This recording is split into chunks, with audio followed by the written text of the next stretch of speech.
Christopher Nolan and Greek mythology, two things that I absolutely cannot resist. So this movie for me was an absolute no-brainer. Odyssey the movie is based on an Odyssey tale that picks up straight after the fall of Troy, told through the lenses of Odysseus, the king of Ithaca and the mastermind behind the famous Trojan horse. This movie is a retell of Odysseus' 10-year journey back home. For me, this movie was all about morality, and two main things stood out to me. The first one is how our goals can distance us from our true values. We hold ourselves to this very high moral standard until the cost of getting what we want truly tests us and can pull us away from it. And this is highlighted in the moral dilemma and decisions that Odysseus needs to make throughout the movie. The second one is how we treat people beneath us. And in the lens of the movie, it's told through the lenses of gods. The gods say respect every beggar because he might be a god in disguise. In a very poetic way, this movie actually shows this saying can cut both ways. Odysseus and his army, coming from a massive victory,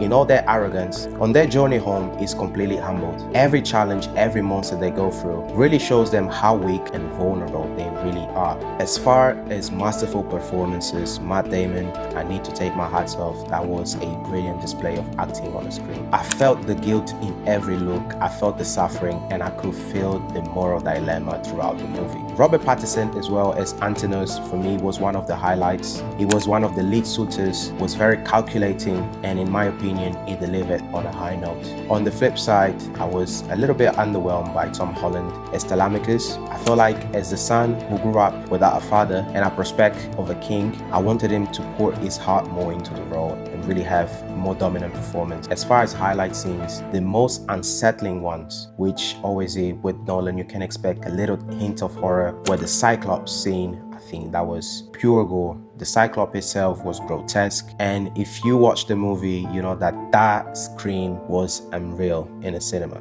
But the sirens hit different. When Odysseus describes what their song did to him, he says something like it was a delicious itch that you can't reach. And then after 10 years of fighting to get home, he tells him that he doesn't even want to go home anymore because he no longer believes that the same man that left is the one coming home. So that's the film in one single line. The ending, again, is Christopher Nolan, so you can always expect his movies to end on a high note. You have that scene of Odysseus and Penelope, Anne Hathaway, you know, when she asks for someone to wash his feet and they have a very deep conversation, and I think that really hit home. And again, obviously the peak of the movie was when Odysseus finally reveals himself and strings his bow, and from there it's just absolute peak cinema. Final verdict, you know, this is a movie that I'm aware that has gathered a lot of controversy around it, but just being absolutely clinical in my review, felt like it was an absolute banger.